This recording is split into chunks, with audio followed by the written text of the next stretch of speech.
Well, good evening to everybody out there in internet land. Hi, hello, and how are you doing? Welcome to one of the coolest places that you could possibly be on a Thursday night. You have found your way to the electronic front porch. You have also found your way to a conversation between a couple of different content creators, which we will get to momentarily. My name is Brian Trippett. I am the Front Porch Conservative, and this is Chattin on the Porch, a live stream that we do through the week, Monday through Thursday, usually around 7:30 EST, where we get together, we talk about the news, we let you give your views, we see if we can't solve a few of the world's problems, and otherwise, get it out of our system, because frankly, nobody wants to go into the weekend with all the stuff that we're building up dealing with. We are on Rumble, we are on Twitter, and we are on that quaint little alternative social media platform known as YouTube. So if you wouldn't mind, please do me a favor. Go ahead, grab the link, send it out to your friends, send them a message, send them a text, send them a DM on Twitter, send them a Facebook. I don't care how you do it, but daggone it, get them in here, because this is going to be a very interesting conversation between two gentlemen of geographic proximity. We'll get to that momentarily as well. Again, my name is Brian Trippett. I am known as the Front Porch Conservative. I am sometimes called the fine fella in the fedora. On occasion, I'm referred to as the beau in the chapeau. But I am above all else, in this moment, in time, on this place, and this date, your host. Again, we are on Rumble, we are on Twitter, and we are on YouTube. So please, share the link. Go ahead and subscribe to my channel. You know you want to do it. All the cool kids are doing it. No peer pressure or anything. Would never do that to you. Subscribe on Rumble, subscribe on YouTube, and by the way, you YouTubers out there, be diligent with your subscription and your notifications. YouTube been playing a few games, and they're up to it again, unfortunately. So yes, check your subscriptions on YouTube. We would genuinely appreciate it. But also, hit the thumbs up, leave a comment in chat, share the link around, do all those things that you guys do to make this channel a going little concern that's on its way to becoming a going big concern. It is Thursday night. It is October the 17th in the year of our Lord 2024. We are almost to the weekend. Yes, ladies and gentlemen, you have survived. Let's see who's in the house so far. On the YouTube side, we have Miss Gypsy. Mwah, hello, how are you, darling? Good evening, Atlanta. Mwah. Oh, all these pretty women in the house. Leah's over on the Rumble side. Oh, Lord. Ain't no telling what's going to come out of that woman's mouth. That's for daggone sure. This should be very, very... Oh, Leah, we got some... Hello, Sean. How you doing? TBA is here. WWG1 is in the house. Good to have all you here. Oh, this is going to be a load of fun tonight. A load of fun tonight. So, yes, tell all your friends to come on in, sit down. We're going to have a conversation with a content creator, much like myself, and we're working on that. Oh yes, Ruben. Yes, we's close. We's close, my friends. We's close. All right. I mentioned a mutual listener. Do you call them listeners on social media? I don't know. The only thing I've got is the radio reference, so I'll just say listener. Leah the Bookish, who I mentioned this the other night, but I'll put it up for, again, reference purposes. On International Podcasters Day, she was thanking myself, Robert Herr, Sean from Third Railify, Brentley from the Dangerous Rhetoric Podcast, myself, and tonight's guest for all that we do, and we appreciate everything that you do as well, Miss Leah, promoting our efforts. Now, with that said, my next guest is a Southern gentleman. He is in the southern end of the South. I jokingly say all the time, being from West Virginia, I am in the northern end of the South. But since we're both in the same neck of the woods, I figure we probably ought to sit down and have a conversation with each other. He is all over social media. And when I say all over social media, I mean this guy has got channels everywhere. Rumble, YouTube, Odysee, BitChute. It's just, I was putting together all the list of it for the description in the live stream, and I was like, good grief. How does this guy post all this stuff to all these different sites? It's insane. And we're going to ask him about that, among a whole bunch of other things. Ladies and gentlemen, please help me welcome the proprietor of the Morning Mayhem channel on YouTube and Rumble. And you can find him here. The address, you can see his address is running across the bottom of the screen on the crawler. Looking forward to having this fine gentleman for a conversation. Please help me welcome Chris from the Morning Mayhem. How you doing, sir? Good evening, sir. Thank you so much for having me on. Oh, not a problem at all. And welcome to the Electronic Front Porch, my friend. It is so good to have you here. Yes, sir. Good to be here. So, all right. So, I gotta ask. Tell us, for those who have heard the name of your channel, they've seen you on some live streams, they've seen you on Sean's channel, they've seen Sean on your channel and other places. Tell everybody who you are, where you're from, absent doxing yourself, and we'll go from there. Okay. So my name's Chris. I actually started doing this just for kind of filler, fun stuff. I'm actually a filmmaker, and I have my film production company and friends, and we make films and win awards every now and then and good stuff like that. And so in between, I figured we'd jump on here and do some podcasting and networking with some awesome folks. But yeah, so I get on here and I do this, and I'm from Central Georgia, round about the Macon area where the Allman Brothers are from, and Little Richard and Otis Redding and Jason Aldean, all that good stuff. But not too far from there. Actually born and raised there. But yeah, I've been enjoying this for a little while. I dipped my toes in it. I want to say it was it 01 for a couple of months, and then my little girl started playing soccer nonstop and was kicking butt there. And I said, okay, that's more important. So I took a step away from this after just 2 or 3 months, and then came back at the beginning of this year on Groundhog's Day, and been going ever since. I took a couple of weeks off a few weeks ago, but other than that, hadn't missed a day, or a week rather, and super excited, enjoying this, enjoying meeting people like yourself.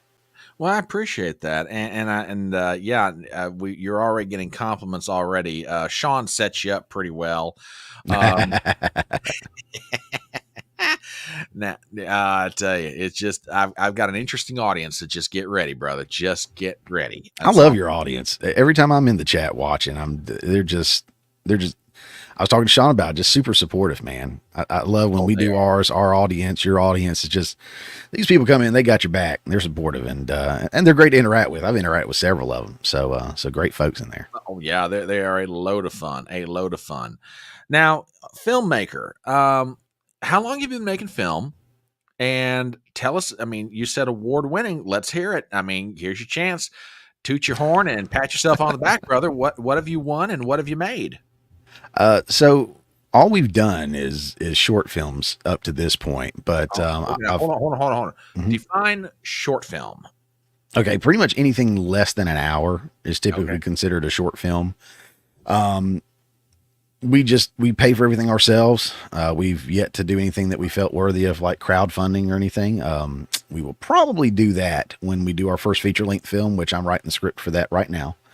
But we've got, let's see, I'll usually write and direct a film, and then my buddy who I partner with, he'll be my cinematographer and help out in various other ways. And then he'll write direct films, and I'll be his cinematographer and help out in various other ways.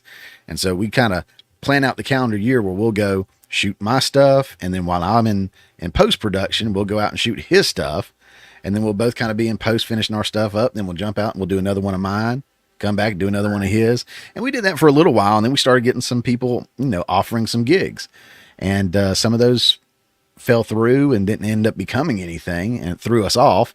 And some of those were really cool networking opportunities. We just recently did, last year, I think during the summer, we went up to Atlanta and did an interview with Emmanuel Lewis that played Webster. Wow. Did an interview with him. It was pretty cool. We were looking at some other high folks that we may be getting with at some point to try to pitch a series to one of these platforms. It's somebody else's, but we just happen to make the right contacts and get pulled into that. But yeah, we've made short films. I think my first one I made was in 2015 called Cheatin' Charlie. And I was a one-man band back then. I didn't know any better. And I didn't know anybody, actually. I didn't know anybody, didn't know any actors. I didn't have any locations, and everything just kind of fell into place. And, that one was okay. It was okay. And then after that, that's when I started partnering with folks. And from there on, we pretty much got into festivals with every film that we made, and we won. Got a couple of them right here. Yeah, started winning some. So we've been all over. We've been in Paris. We've been in LA. We've been, a lot of these are smaller festivals, nothing super huge, no cons or Sundance or anything like that yet. But yeah, we've been around a little bit. We've won several. We've been official selections for several. Won for several things, be it the film itself, or even some of them get creative and have like best twist or best, scare or something like that. Because my last one that I did was a horror film, and yeah, so best writing, best acting, best directing. We've got various awards for different films and stuff, and I'm just thrilled. All my stuff is out on YouTube. It's actually not on my Morning Mayhem channel. I do try to keep them separate. Sure. It's Mayhem Productions that's out there, but yeah, all my stuff's out there, and the one that's not out there that I worked on is actually on Tubi and Amazon Prime. It's called Low Heat. Now, most of my stuff, except for the horror, I started pulling back then, but most of my stuff, whether it's mine or someone else's, tends to be rated R, usually for language or content or whatever. And Low Heat that's on Tubi is very much so like a Bad Boys themed movie, so to speak. So it's got a lot of that in there, and my partner that I work with is black, and so me and him really enjoy writing some racist humor in our stuff, let's say, and we both have a good time. And then every now and then we're like, okay, maybe we need to pull back a little bit. Maybe we need to pull back, but we don't offend anybody. We just have a good time, and that's what we do. We've been doing that since my first one was 2015. Okay, now I already have a request from one member of the audience over on the Rumble side. Miss Leah has a request of you. She says, make him say the word theater. How do you say it? Just like theater. You did? Theater. Say it again? Theater. Okay. All right. If I slow it down enough, I will add the T at the tail end of theater. But now if I'm talking at normal speed, it's theater. All right. So I say it. Theater. Okay. All right. I went to the theater, saw a movie. All right. I thought I masked the southern drawl a little bit at least. Jeez. Oh, hell no! Don't you dare. We are Americans by birth. So, you're a Georgian. Let's see, how does it go? Yeah, American by nationality, Georgian by birth, but more importantly, you're Southerner by the grace of God. Don't you dare hide that accent, boy. Not on my channel, daggone it. There you go. Yeah, pecans and peaches. I see you over there, Robert. That's right. Now I got to ask you something, and the only reason that I have real familiarity with this is you might remember a film from back in 2006 called We Are Marshall. Yeah. Okay, Matthew McConaughey, Matthew Fox, and the reason that I bring it up in part, number one, it's true story about my hometown where I live, but part of it was filmed in the state of Georgia, and there's a couple of reasons for that. Number one, the old football stadium around here in my hometown, where which would have revolved around the events of the film, had been torn down by the time they did the filming in 2006. Sure. So they found a local college in the Atlanta area, and I forget exactly where it was, but that was one of the reasons why they filmed. About 20% of that movie was done in Georgia. The other part of it is the state of Georgia has made a concerted effort over the past, 15, 20 years to bring the film industry out of California. Yeah. Not necessarily that they're expecting studios to relocate to Georgia, but they're like, hey guys, we've got natural geography, we've got municipalities, we've got infrastructure, we got everything you guys need, and we'll give you the tax breaks to do it. Now, I realize you're doing short films and everything like that, but what is your experience as a filmmaker navigating and working with the bureaucracy that is the state of Georgia as far as your ability to make film? No, doesn't even affect you guys. We just little guys. We're not doing anything. When everybody was out, protesting this and that, and they couldn't shoot because Low Heat, the one I was just talking, we were shooting that during COVID. We didn't care. We went out there and we just did it. It's not I mean, we've made no money off of these things. We just make it out of passion. We just go out there and we're artists, and that's what we love to do. And so we have fun doing it, and that's why we do it. It's kind of like hanging out with Sean and you guys, just this camaraderie and everything. Really, really enjoy that. And it's kind of like summer camp when you get together, you know, on the weekends when you can make a film, and then you wrap, and it's just kind of sad. And whoever's directing me or like I said, my buddy John, it's hard to call it's a wrap because it just closes the book, man. And it is like leaving summer camp and leaving your friends for a while. Okay, so how big of a production effort are we talking about here? You just made the statement, yeah, we'll get together on a weekend and we'll shoot a film, and I'm thinking, wait a minute, you got to have makeup people, and you got to have costume people, and you got to set up the set, and you got to have the this guy and that guy. I mean, how much infrastructure have you guys got in your productions? So for us, we're super small. All right. Super small. The last one that I did, like I said, that was mine, was the horror film, and my budget on that again, out of my pocket, was $900. I mean, that's it. I got people that loan me houses, people that come, everybody works for free. Me and my buddy, when we bought cameras, we bought the same camera so we could shoot the same and it would match in the edit, and didn't have to have a lot of work around with that.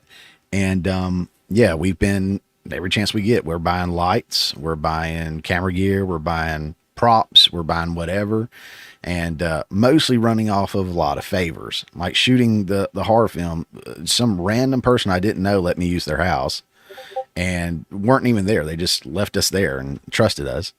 And I was able to put black tarp over all the windows, so when we filmed inside, it looked like nighttime. And, you know, that's just me at night riding up the road, doing that real quick, coming home, going to bed, going the next night, doing it or whatever. And then Friday night comes, we go out and start filming. Saturday we film, and then we need daytime scenes. We just take it all down and finish it up.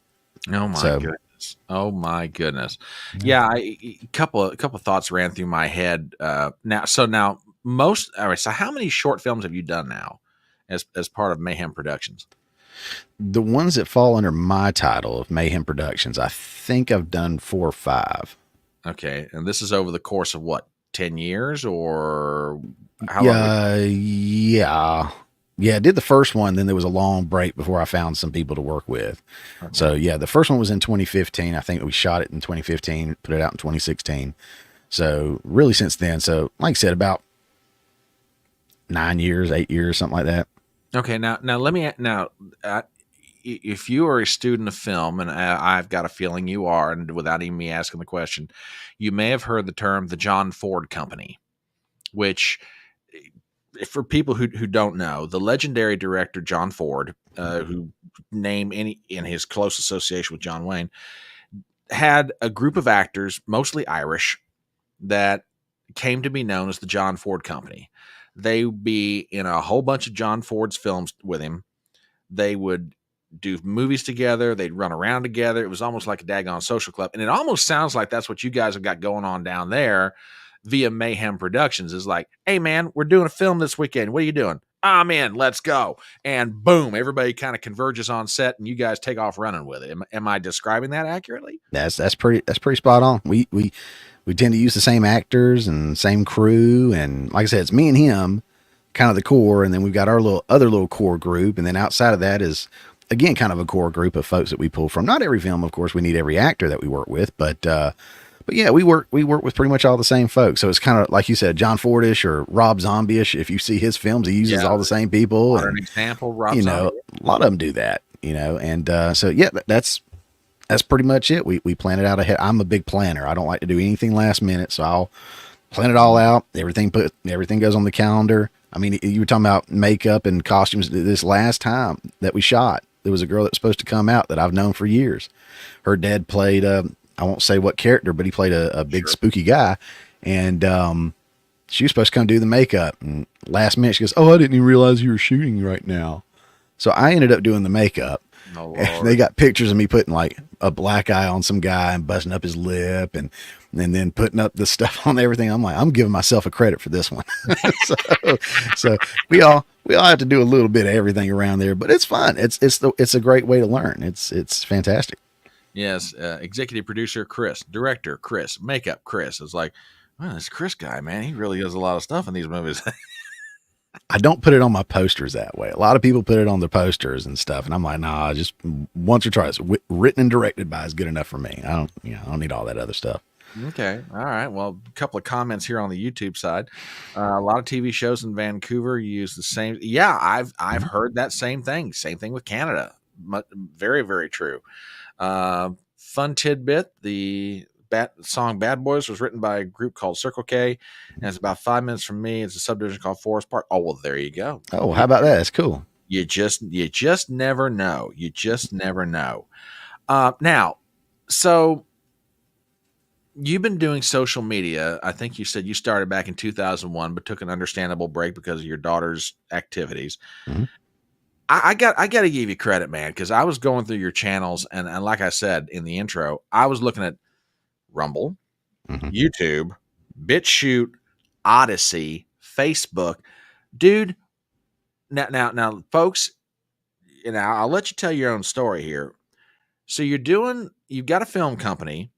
You also work a regular job, which I'm not going to necessarily, for purposes, if you want to tell what it is, that's fine. You work a regular job. You've got a film company. You're doing social media. Here's the more important question. When do you sleep? Mother of God, man, do you ever sleep? Not as much as I should. That's a good way of putting it. Not as much, especially since kicking this back off again. It has been, I feel like, nonstop. In fact, the filmmaking, I've got a finished film. The last thing that we shot, I've got half of it is already edited, and we had to wait for this year to roll around for the spring so that trees and the outside would match again like it did last time.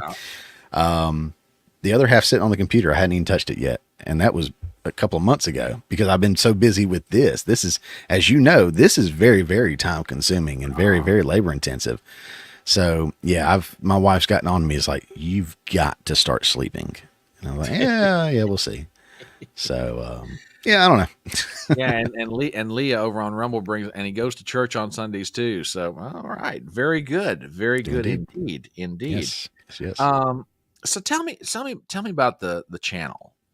Okay. You said you started it, like I said, a bunch of years ago. What really kicked this thing back into high gear for you? It's like, I really think I ought to dust that thing off and just see if I can make a go of it. I mean, what makes, because I mean, like I said, you are not one of these people, I'm already gathering, you're not one of these people that's hard up for something to do. Okay. Probably your wife would like to be like, for the love of God, will you please drop one of these things and just, I mean, okay. What made you like dive back into it into the deep end of the pool? I think it was the fact that we had shot half the film, had to wait for the season to change to shoot the other half.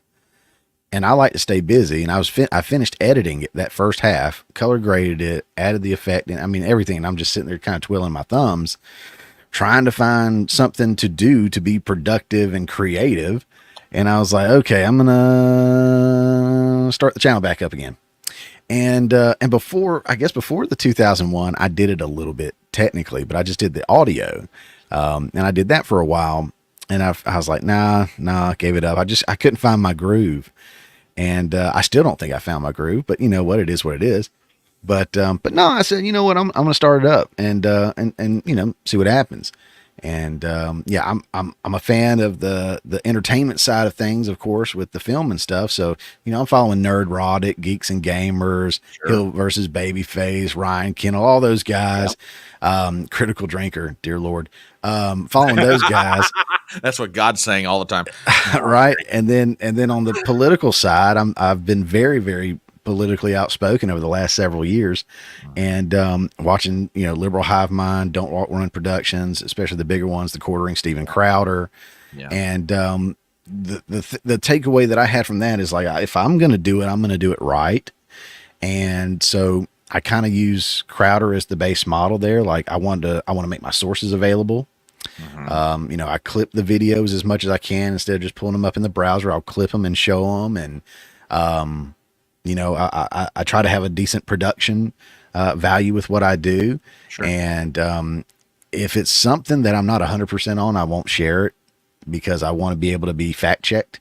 Sure. And yeah, so I really try to put a good production out there and put a good quality story out there. But more than anything, it basically evolved from just getting so sick and tired of one, like I said before that, I guess one is just trying to find something to do in between the filming.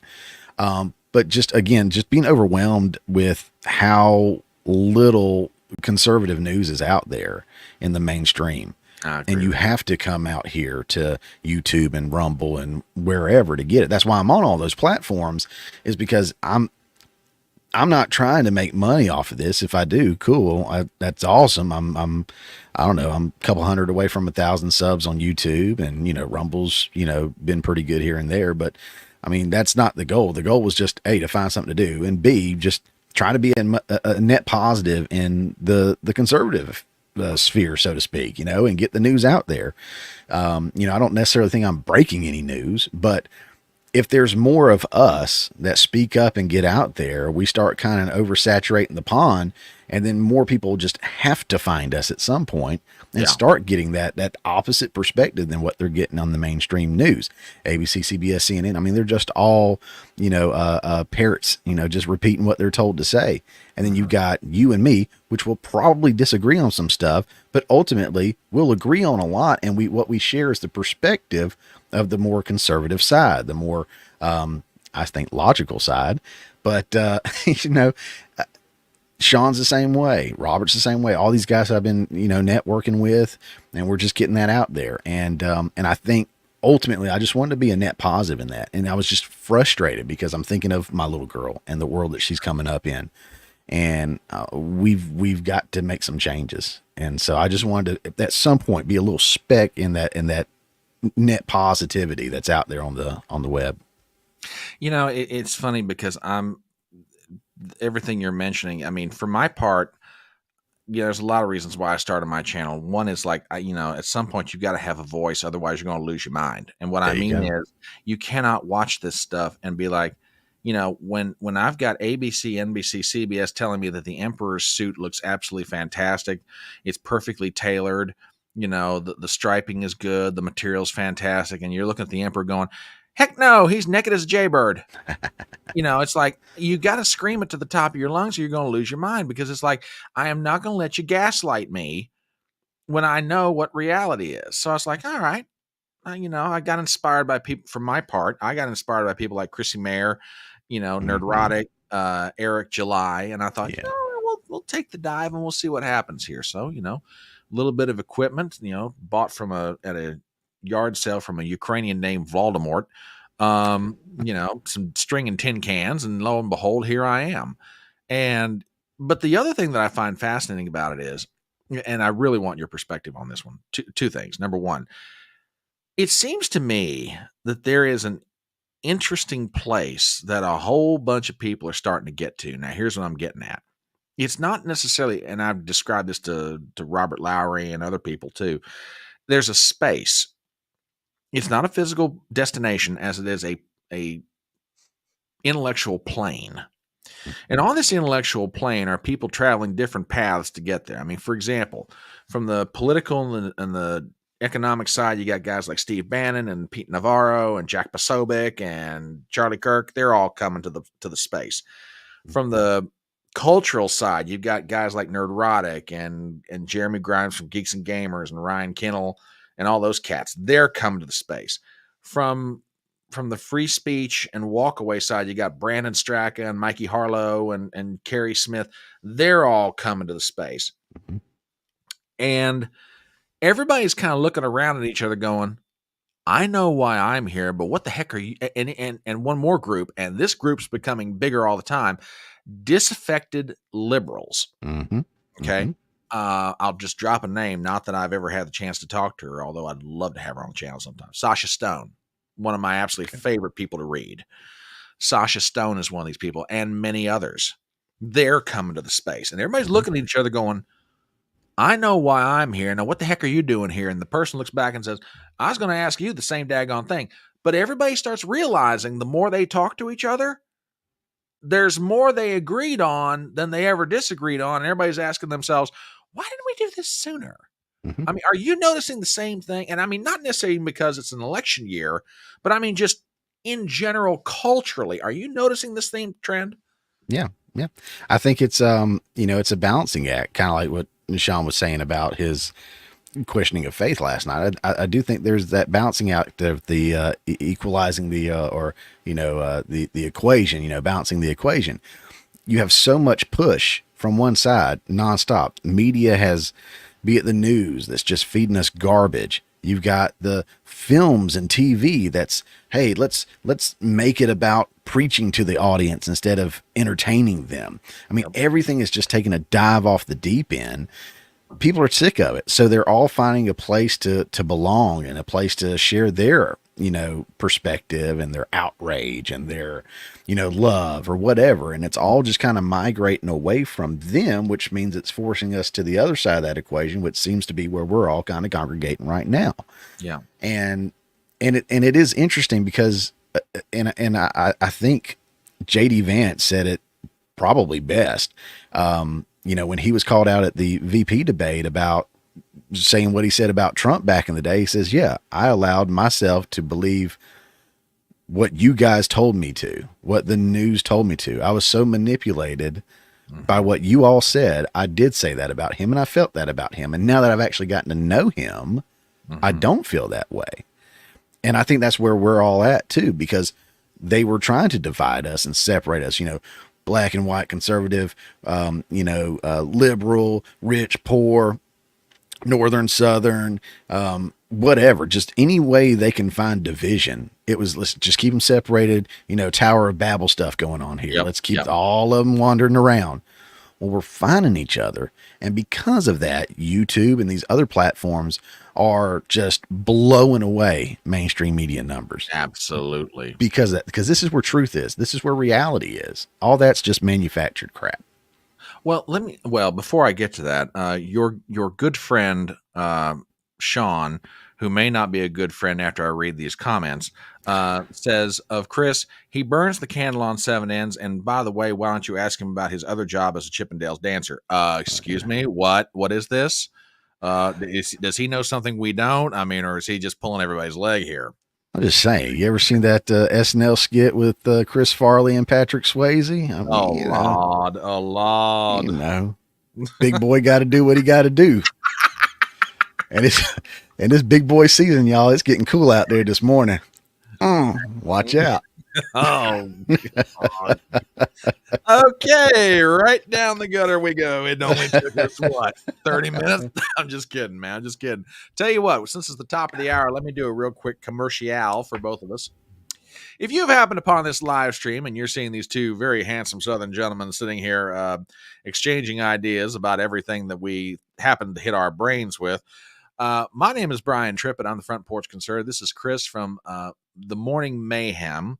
We have channels on Rumble and YouTube, so if you would not mind, please give both of us a sub. We would genuinely appreciate it.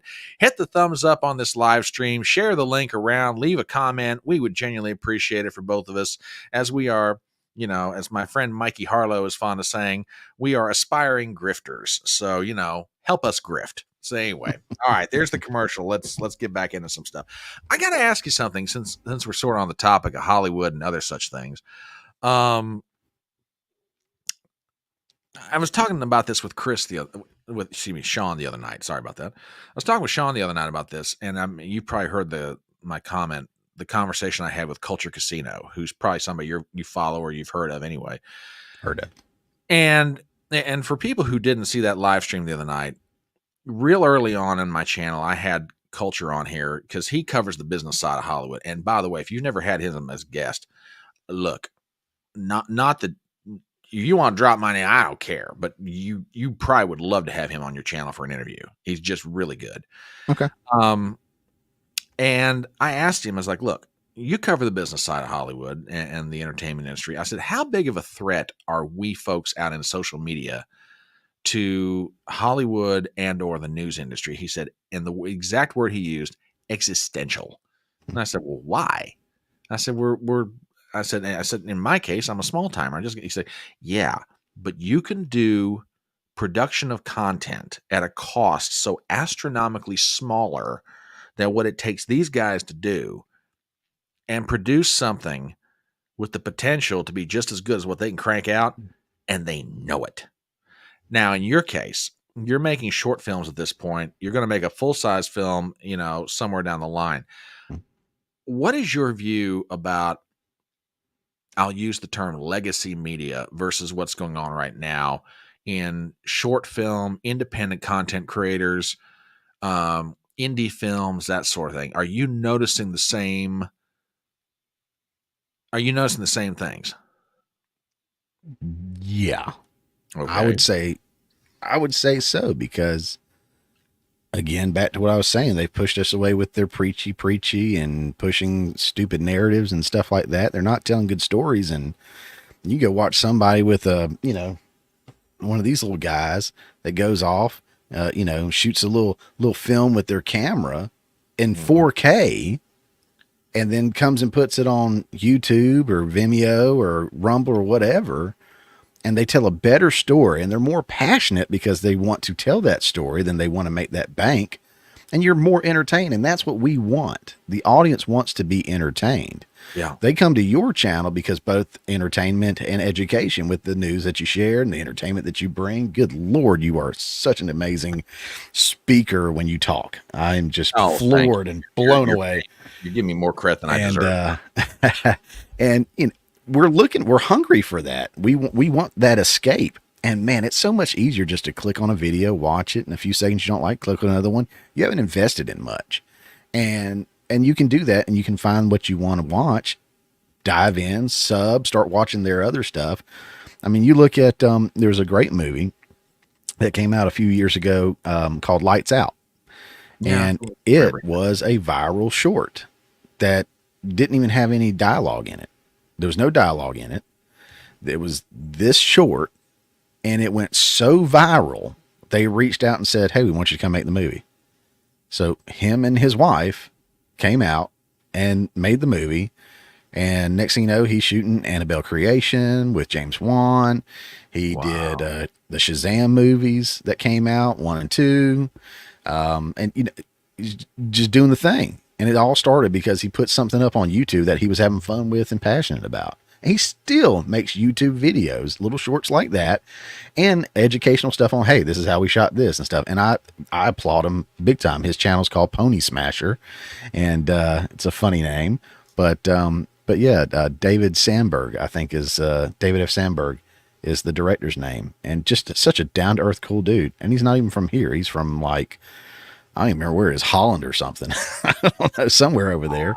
That's fantastic. Yeah, absolutely. People want that escape. They don't want to be preached to. We're tired of that crap. We just want to have fun.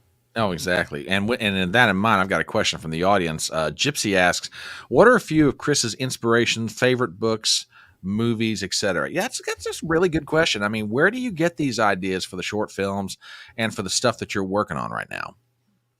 So the movie that made me want to be a filmmaker, my mom used to make me want to watch it, and I didn't really care for it. And then I actually sat down and really took it in, and that was The Wizard of Oz. And really? I was like, okay, so this isn't just a movie. I experienced a journey on that really pulled you in, and you went from that black and white sepia to the color, and then all these characters and this. It was such a wild, just it took you to another place. And I said, that's what I want to do. I want to be able to let people go to another place and escape, whatever it is. And this is as a child. And as I got older, of course, I watched more stuff, and that's where, my brain kept going. So things like the original Evil Dead movie, which was a low budget movie. You can still see the hand popping the little door up if you watch it, and the wires and stuff like that. But the first Evil Dead movie was great. Scorsese's big. Tarantino's big. Robert Rodriguez is big. The first, every short film I have done, I think, outside of the horror that I did, has pretty much evolved around gangster or gangster-esque kind of films. The first one was more of a Scorsese kind of film. The second one was very much so Pulp Fiction-y from that regard. And another one was just about what I think is incredibly relatable to everybody. And in fact, all my short films kind of revolve around this, and that's betrayal. I think betrayal from, your significant other, your parent, your child, your best friend, your coworker, whatever that may be. I think betrayal is one of the most devastating blows that somebody can experience. So sometimes I don't realize I'm writing that, but then after I do, I look back and I go, that's interesting. Maybe I got some demons I got to work out. I don't know. But yeah, I love it all. I'll sit down and watch a silent film, black and white film, foreign film. It doesn't matter if it's good. I watch it. It's just like music. I even started, because I was taking a break from doing the podcast for a little bit, because we were doing the filming. I said I wouldn't have enough time to put out the show. So I said, well, I'm going to do some, reaction videos just for some fun. I'm going to watch these trailers anyway. I'm going to watch, maybe listen to some tunes anyway. So I put up a bunch of reaction videos, and that's what I did. I just hung out with the audience, reacted, and, did the thing. But yeah, I just appreciate anything. And my reaction videos go from cheesy 80s stuff that recently came to surface that wasn't big back then, to K-pop. My little girl listens to some of that, to a Japanese band called Bandmade. It's all ladies, to metal, to whatever. If it's good, I like it. If I can enjoy it, I like it. Whatever it is. YouTube channels, movies, films, TV shows, music. I just want to be entertained. I just want to be fed something. All right. Now I got to ask you, favorite Scorsese film? I've got mine. I want to hear yours. I got to go Goodfellas. That's an excellent choice. I can't disagree with you there. I'll give you one only because of the actors and the fact that it was the continuation of the story. The Color of Money. Okay. Yeah. Paul Newman, Tom Great. Cruise, Mary Elizabeth Mastriano. Yeah, just the only movie, ironically enough, the only movie for which Paul Newman ever got an Academy Award. Oh, really? Now that I didn't know. For all of his career, I mean, HUD, Cool Hand Luke, Cat on a Hot Tin Roof. There's so many amazing films that Paul Newman was in. The Sting, Butch Cassidy and Sundance Kid. The Sting was a good one, yeah. Only one for which he ever got the Academy Award. Color of Money. And when he finally won it, that's the weird thing about Hollywood, if we just sidetrack for a second. Henry Fonda only won one Academy Award for On Golden Pond. John Wayne only won one Academy Award for True Grit. Newman for The Color of Money. It just and then you have some actors nominated more times than you can think about, never won the thing outright. Peter O'Toole. I mean, how many great films was Peter O'Toole in and never got the Academy Award? But then again, he had the misfortune of being up against so many great actors. I mean, when he got nominated for Lawrence of Arabia, he ran into a buzzsaw that was Gregory Peck in To Kill a Mockingbird. Mockingbird, yeah. Every year he would go in and it'd just be like, it's like, man gets nominated 8 times and cannot take the thing home outright. He gets an honorary Oscar for Lifetime Achievement. And I'm like, really? Over 40 years, you guys couldn't find it in your hearts to let the poor guy win it once? Seriously? Just amazing. Just amazing. Now here's a question. I think this is directed to you, sir. Have you done Nightwish yet? The Army Will Invade. I'm not sure what that references, but if it is, I'll let you have that. Okay. I've done two songs, and the Nightwish Army has showed up and showed out. Yes, I've done 2. Okay, all right. For including, and I think I know what she's referring to. Help me out here. Nightwish, yeah, so it's a band. Okay, it's a band. That's right. Lana has introduced me to these folks before. Yeah, and pretty phenomenal band. The first one I watched was actually, both of them I watched was live, and the second one I watched because I think I compared them, or I said something at some point about Pink Floyd because I like Pink Floyd, and somebody says you got to watch or listen to their cover of High Hopes, and that was awesome. So I was a fan of Pink Floyd, and now I think I'm a fan of Nightwish. I really enjoyed the heck out of that one. That was pretty good. It's pretty good. But yeah, I've got 2 Nightwishes up on the channel. I'm going to do more. I really like those guys very much. Well, I tell you what. Let me getting back to Hollywood for a second. Mhm. Oh, and WWG1 over on Rumble says, and let's not forget Shirley Temple never won an Academy Award for all those films she did as a kid. Never did. Hollywood censorship. You touched on something really early on, and it made me think of something I was going to get around to asking about this. Tarantino, Mel Brooks, if Richard Pryor was still alive, I could sit here and name a whole bunch of people who are either directors, screenwriters, or actors. And I'm sure I've got, if when I said Mel Brooks, I think you probably know where I'm going with this. Mhm. You've probably heard, and you've probably made the same statement yourself at one time or another. There's no way Mel Brooks could make Blazing Saddles in 2024. Now, that said, here's the question I want to ask. I don't necessarily disagree with that statement, by the way. There's no way that Mel Brooks could make Blazing Saddles in this environment. That said, however, with the changes that are starting to happen in Hollywood and with the revolt of the, as Gary Beekler from Nerdrotic calls it, the paying customer. Mhm. Okay. With the revolt of the paying customer who are like, screw you, Hollywood. You're making crap. You're spending multi-millions or billions of dollars to produce it. It's garbage. I don't want to watch it.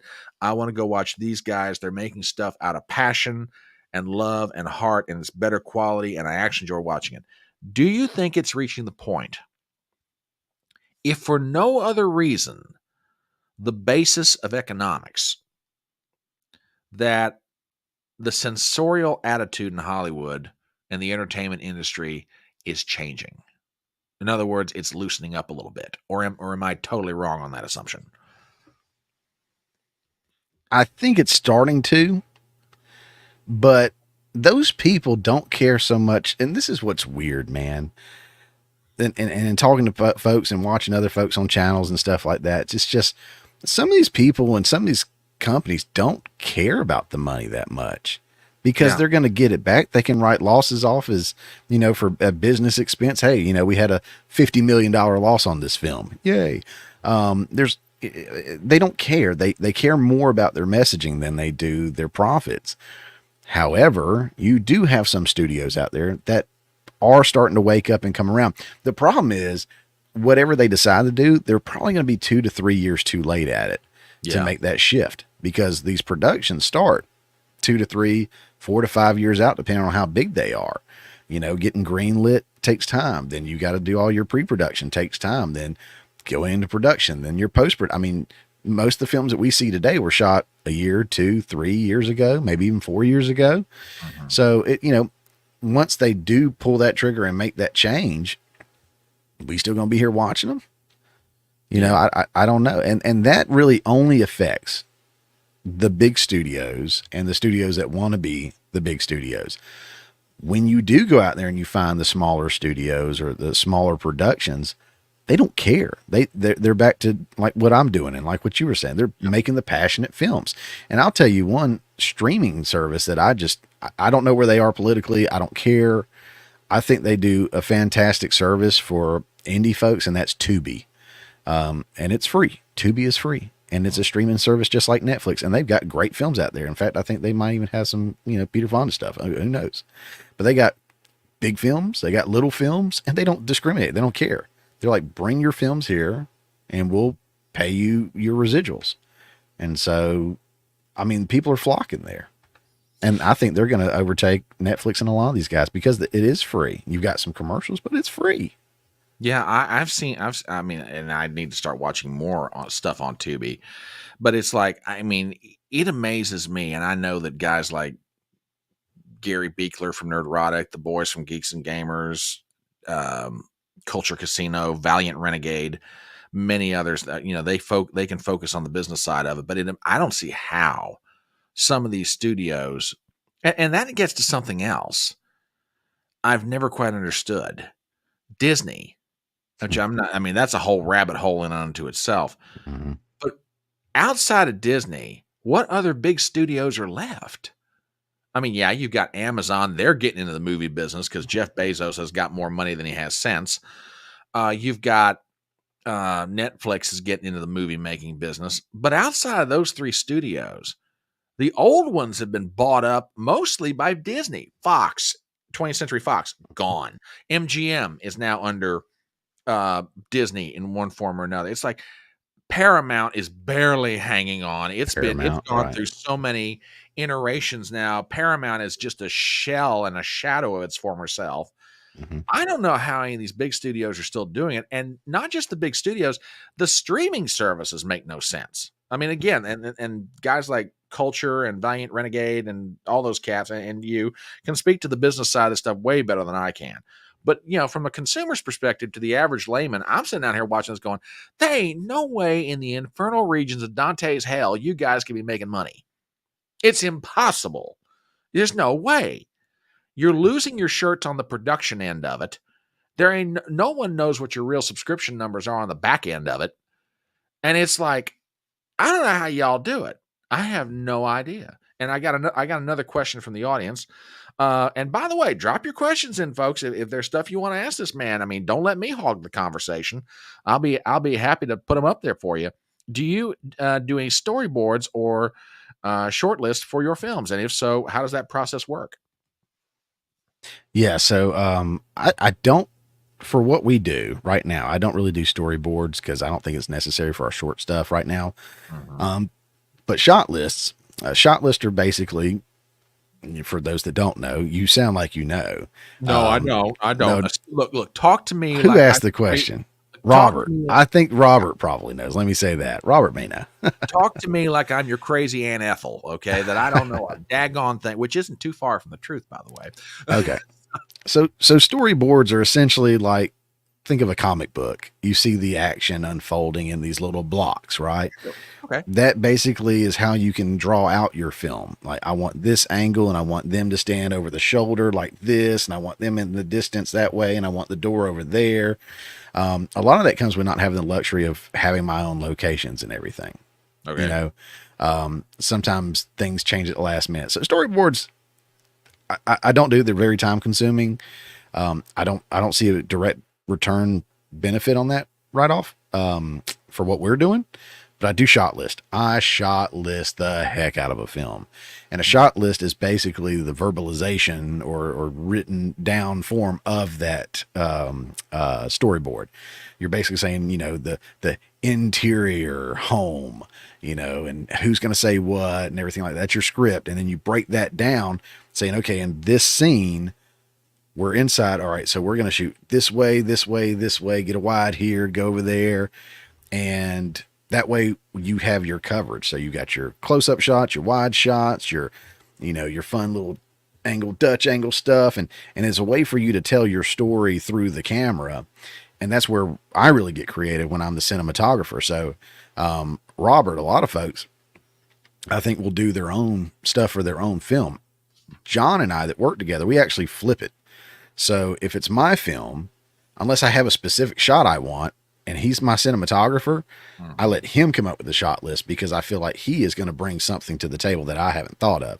He's going to see it from a different perspective. Now, I may have a shot or two that I really want to get, but I give him that freedom, and I trust him, and we collaborate on it, and we go out and we do it. And then the reverse is true. When he writes, I'll make my shot list for what I want to get. And we'll, compromise here and there and everything. A lot of times you do on short films, low budget stuff. You get a location for so long, and it takes longer than you thought. So then you're like, okay, what shot can I cut? And that is one of the benefits of a shot list, is that you can list all the shots you need to get. So then if you have to start cutting shots, you can say, okay, I can take this out because I still have that one. And I can take this one out, so I still have that one. And we can make our day. So I do shot list. I love shot listing. Storyboards, I hadn't really gotten into that yet. Long answer, I know. No. Hey, look, your story to tell. You tell it however you want to. I mean, it's like I tell all my guests. I'm going to basically give you the question, and it's much like showing a good horse an open field. Take off running. When you want to stop running, you'll stop running, and then we'll move on to the next question, which is perfectly fine by me. Let me ask you this question. You mentioned that you and your filmmaking partner inject a lot of racial humor into Yeah. your stuff. Did you go through, like, the first time you guys were sitting around cooking up ideas? Did you drop a comment and then you went, "Oh man, I don't know if I can say this in front of this guy because I mean he's black." I mean, did you guys have that dynamic, or was it just, okay, crap, I know this guy well enough, he knows me well enough, it's like, we don't care, we're just gonna roll with it, and if he thinks it's funny, we'll put it in. That's pretty much it. We were like, hey, move your black ass out of the way. And that's him talking to me. Okay. So that makes it even funnier. I'm like, what? And then we just kind of rolled from there, you know, and we never write anything down when we text and talk on Messenger or anything like that. Nothing is written down because if anybody were to get it, Lord only knows. So we only say that when we're on the phone or in person. But in the scripts, yeah, and again, I had to write down something for a script that he was doing, and I was writing it down. I handed it to him. He goes, yeah, let's pull back a little bit, partner. I was like, all right, my bad. Love you. So yeah, no, it's, you know, it is fun because it does take me back to the Mel Brooks. It takes me back to, you know, when we could joke with each other, we could pick at each other, and we go hang out at the bar afterwards. You know, everybody was just friends, and it wasn't all this, you can't offend this person or you can't offend that person. You know, we may talk about black, white, midgets, you know, disabled, whatever.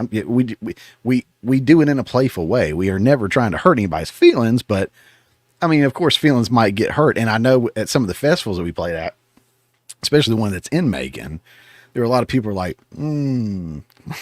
like, whatever, this wasn't for you, buddy. Yeah, and that's the way it is. Some films aren't for everybody. You know, no big deal. A lot of people had a problem with Django Unchained with all the N-bombs that were dropped throughout that film. But you know what? That was a fantastic movie, and all the actors that were in it enjoyed it. Let me ask you a question in that vein. Tarantino. Yeah. Do you think Tarantino has, like, get out of jail free card from Hollywood? Or do you think if Tarantino tried to make Pulp Fiction or The Hateful Eight or Django Unchained in the current environment, because those films are recent, but they're not that recent, okay? Does Tarantino have a get out of jail free card with Hollywood, or is he just as cancelable as anybody else out there in Wokewood? So I think he's got a get out of jail free card with the audience. Okay. I think there's plenty of folks that are not his audience, but that are out there, which is what you hear making all the noise anyway. People that aren't going to go see the movies and stuff anyway are the ones making the loudest noise. But you got people that aren't his audience that are going to be trying to cancel him. You got studios that may not want to touch it necessarily, but at the same time, they're like, "Ooh, it's a Tarantino film." You know, I think he's only got one more in him, is what he said. He said he was going to do 10 and he's done. And right. I think this next one's the 10th one. So hey, get out of jail free card for a lot of folks, but I know somebody's always got to be bitching about something. Yeah, that's true. That's true. Now we got a question on the Rumble side from Leah. What does your daughter think of her daddy being such a prominent social media figure at the forefront of social and political change? What?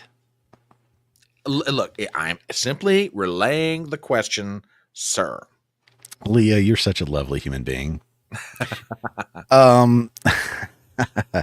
No, she thinks it's kind of cool, you know.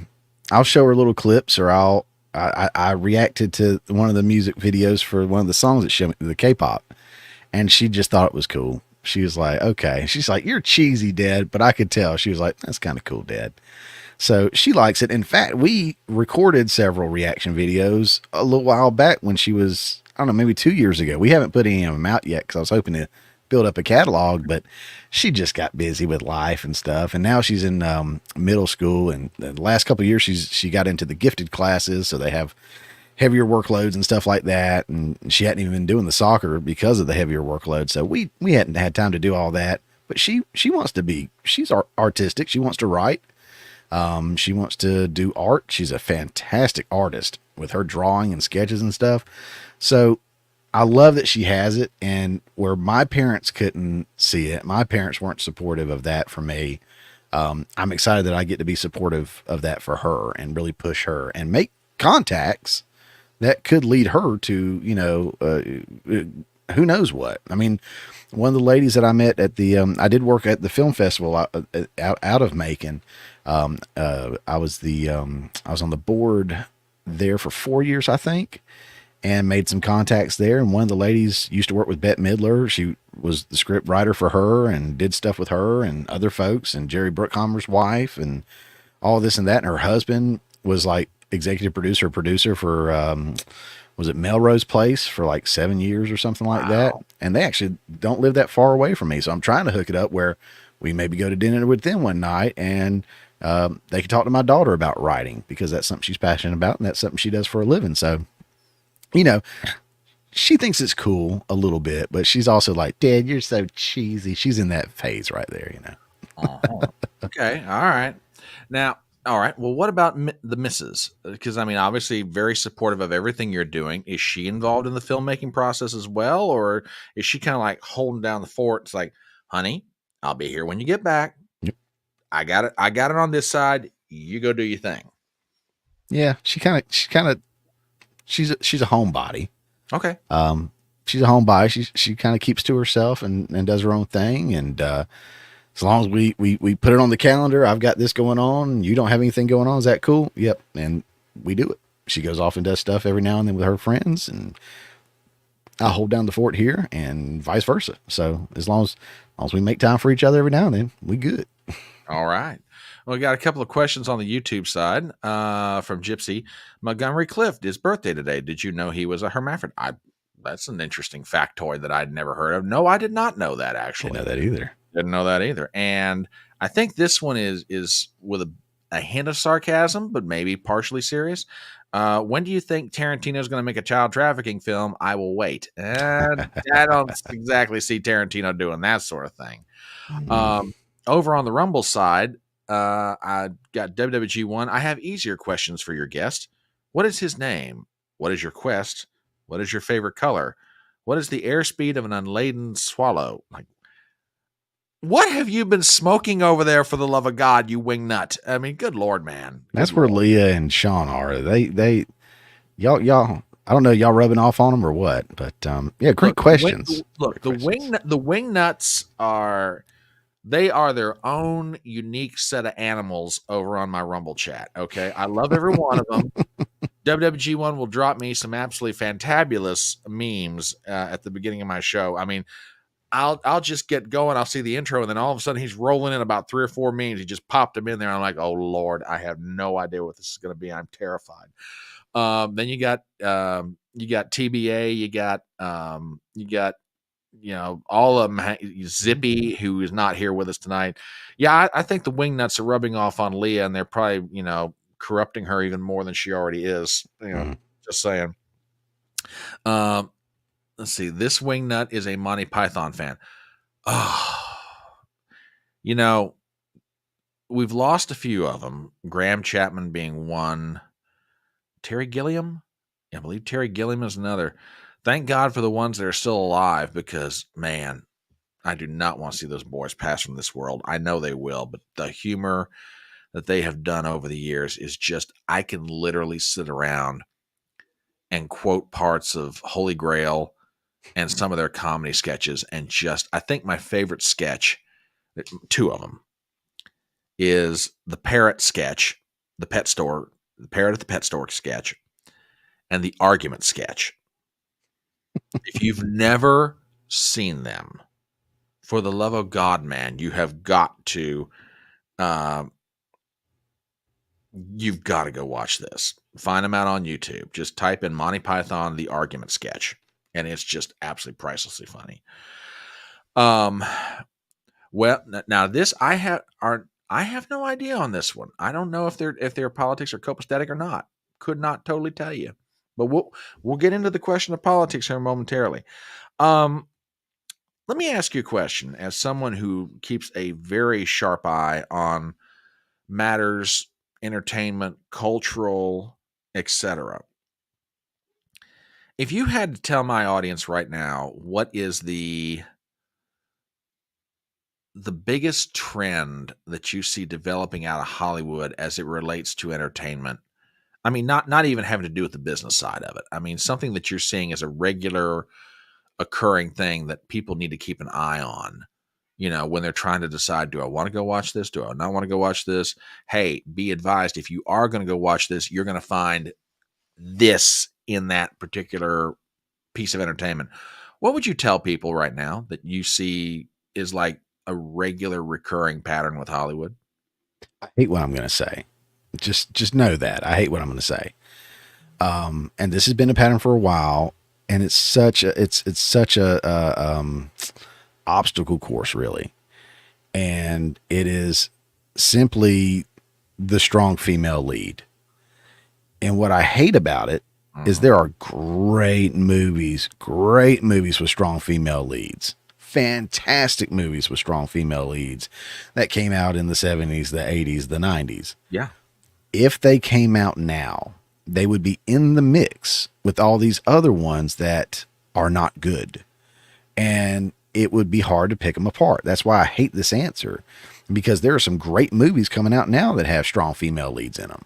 For example, but there are, well, not super huge movies, but an animated one that just came out recently was the what was it called? Inside Out 2. I think the little animated one with the Inside Out and Inside Out 2. There wasn't anything like crazy in that, nothing pushed. In fact, it was really great because, again, my child is in middle school and the timing was perfect, learning about the different emotions and anxiety and this and that. And it was perfect. It was perfect, especially with some personal things that she struggles with. And so I really enjoyed it. And I was worried, to be fair, because they are getting into the children's films, pushing a lot of crazy stuff. But it is those, Rey Skywalkers, that chick is like the best right off the bat. Never had a day of training in her life, and she can go toe to toe with, the grandson of Darth Vader. It's like, I don't remember anybody else being able to do that. And I hate that. And all these reboots and stuff, they sometimes will start swaying that way a little bit too. And it sucks. And I'm hoping they're getting away from it. And, God, I cannot think of her name right off. She played Mary Poppins. She's married to, the dude from The Office, John Krasinski. God, I can't think of her name right off, which is sad. She's a terrific actress. I know exactly. I can see her face, and I cannot. Yeah, but she's known for turning down any treatments or scripts that come through stating that this is a strong woman or a strong woman leader or a strong independent woman or something like that, because she knows they're garbage. She don't want anything to do with them. Emily Blunt. There you go. Emily Blunt. I had to Google it real fast. Yeah. And I think it's great, that she has that mindset. But again, I hate to say that because there are potentially great, female lead films, but now it's like, oh, well, you're just making her a strong female lead because, and again, would we be saying that about Alien if it came out now? Yeah. It would take, and this is what sucks, and this is where I do appreciate like the Nerd Rocks and Geeks and Gamers and all those guys very, very much. They are intentional with going out and seeing a lot of films and come back and talk about it. So because of them, I know I've avoided wasting my money on some films that I was excited about, like Joker 2. I loved the first Joker. Loved me the first Joker. Joker 2 looks like it's going to be a huge flop as it is. Huge disappointment. And I don't want to ruin the experience of the first one. So, won't see that. Hey, 199. Yeah. But they'll go out and they'll say, hey, you know what? Actually, this movie with a female lead was fantastic. They actually built her up right and they did things right. And it's like, okay, cool. Maybe I'll go see that one. Maybe it'll be worth my time. Because again, now, whether you're going out somewhere or not, you're either paying for a streaming service or you're paying for a movie ticket. You've got, any goodies that you get there, finding, time, and everybody's busy in life, finding time. I'm going to sit down and I'm going to watch this movie. We just pray and hope it's a good movie and it's worth our time. And it's such a crapshoot now with what Hollywood's cranking out. Again, I tend to see better results in the indie world, but those are, you got to go digging for those. It's a little harder work. There's a studio. I would call it a mid-size, A24. Oh, love A24. They make some amazing work. just really good work. And I'm Yeah. sitting here going, guys, I love the way you do it. Don't go Disney on me here and get too big for your britches. I mean, the way Hollywood writes women these days is wretched. Mhm. I mean, and I'm gonna steal some of his thunder here, but Gary's not gonna mind too much, as he is an absolute aficionado of J.R.R. Tolkien's The Lord of the Rings. Mhm. I don't know whether he's watching Amazon Lord of the Rings of Power out of necessity for the business of his channel, or whether he's just hate watching it. Because and now for folks who don't know what I'm talking about, as Chris will freely admit, I mean, there are certain content creators we both know about, and probably you guys do too. So I mean, I'm not trying to make anybody feel like they're being left out of the conversation by dropping names. But guys like Gary Beekler, aka Nerdrotic, he is an absolute aficionado of J.R.R. Tolkien. Okay. And I know that poor man had to be pulling his beard out watching the Rings of Power, because they basically took the character of Galadriel, played by the legendary Cate Blanchett, over the course of like 6 films, Lord of the Rings and then The Hobbit, and absolutely undid that character and made her something that she is totally not in Tolkien's books. Okay. And it's not just confined to Lord of the Rings by as done by Amazon. It's just any number of different films in any number of genres that Hollywood's producing. They can't write women correctly. Whereas Cate Blanchett played Galadriel with grace and dignity, and her power was in her presence and an actual power.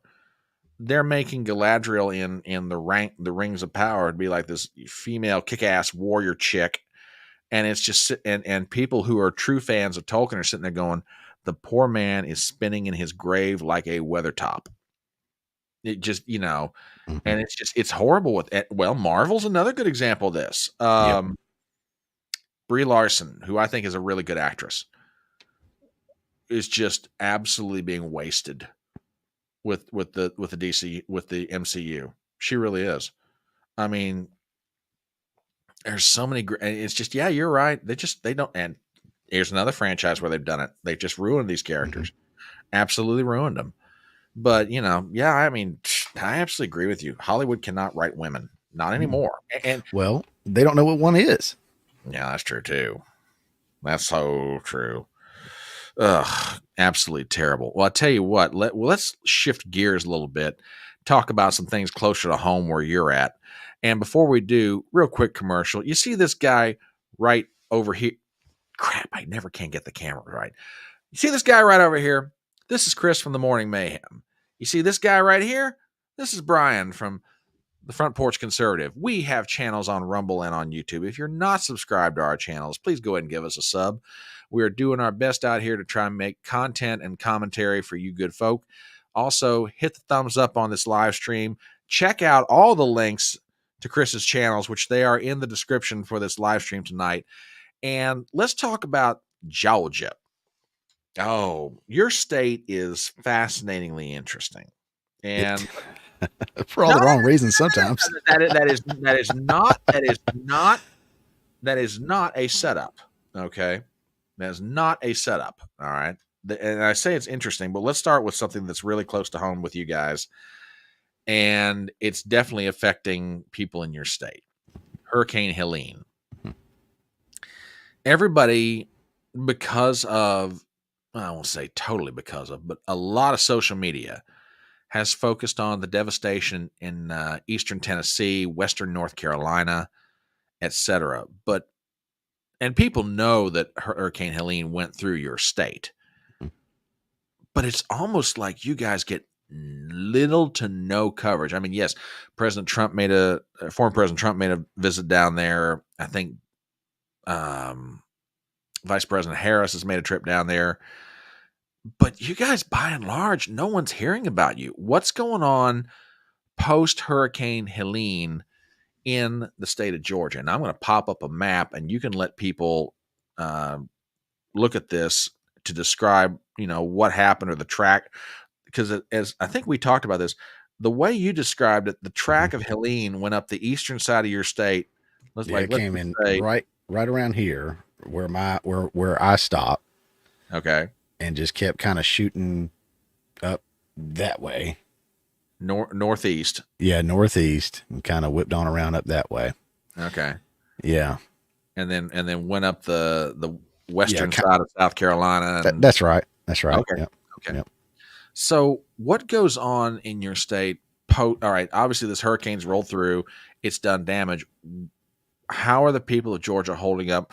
What's going on? What kind of help are you getting? Are you getting help? And what is going on in your state? Because like I said, I'm not saying it's being ignored. Right. But nobody hears about Georgia. Mm-hmm.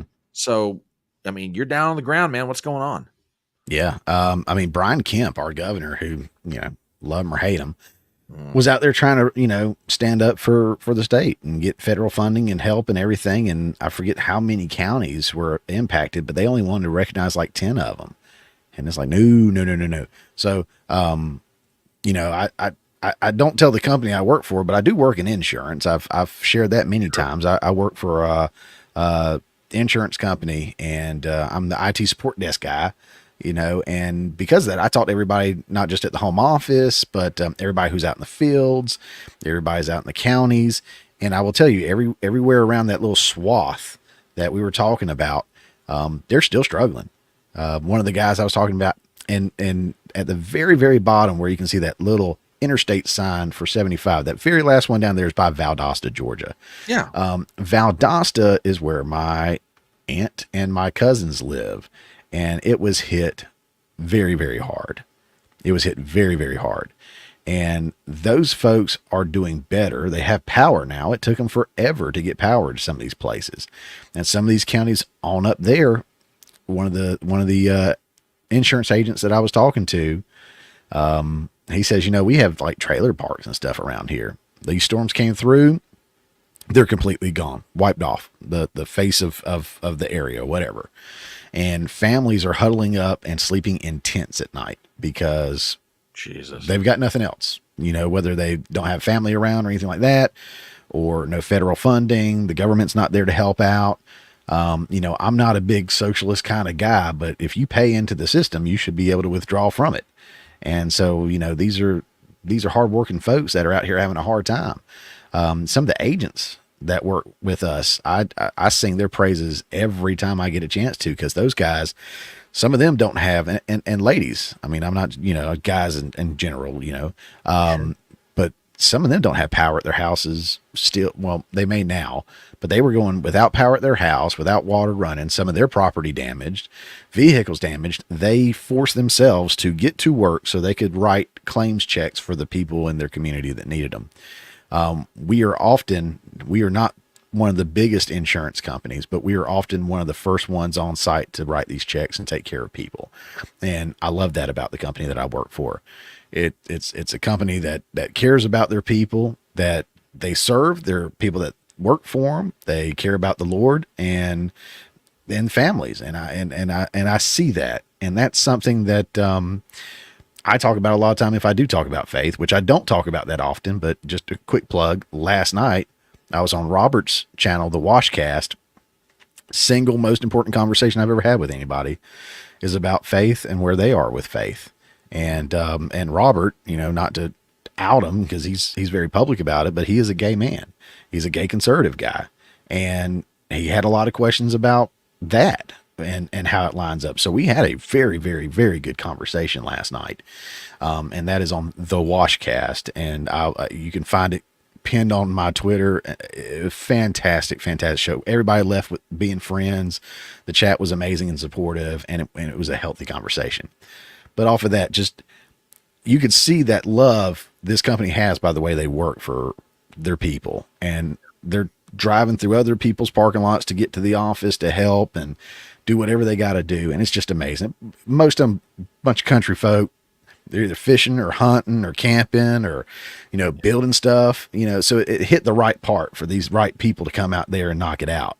Yeah. And it's awesome to see all that come together, but it is very, very, it riles you up a little bit when you see that you're kind of forgotten about. And, for one reason or another, it does seem like a lot of the areas did. When Trump came, if I'm not mistaken, he went to Valdosta, which was one of the more heavily hit. You're right. But when Kamala came, she went to Augusta, Georgia, which wasn't hit as bad. And that's where they have the Masters and stuff. I mean, you're talking about one of the wealthiest cities in the state, but that's what she do. But yeah, you can, the image, and I wish I had it pulled up, I'd share it with you. But the image that always blows me away is that nighttime image where you can see the lights at night over the continent. Yeah. And you can see that strip that just goes straight through Florida, Georgia, and up to Tennessee and the Carolinas.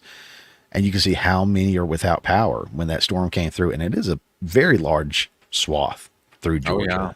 Very large. So, yeah. I mean, we're recovering, but and everybody's pulling together. That's a big thing. Like you and I were talking about, people are coming together and helping their neighbor. And it's a beautiful thing to see. It really is. Yeah. I was commenting about this, I think on live streams that I've done, and maybe with a guest or two. You could say a lot of things about Americans, and Lord knows they'd probably all be equally true at the same time. But when it gets down to it and something bad happens, and to me, in my lifetime, the ultimate example was 9/11. Yeah. And I will never forget this. And if you've heard me tell this story, stop me. The story I will never forget is people were flooding into New York City from Jersey, from Pennsylvania, from Connecticut, Massachusetts. I mean, just flying in, driving in. They're going to ground zero. They're trying to find a cop. They're trying to find Bernard Kerik, who was at the time commissioner of police, Giuliani, and they're saying, what can we do? Can we give blood? The blood banks literally were so full from people giving pints of blood, they couldn't take it anymore. And it's just like, it's going to waste. We're getting so much of it.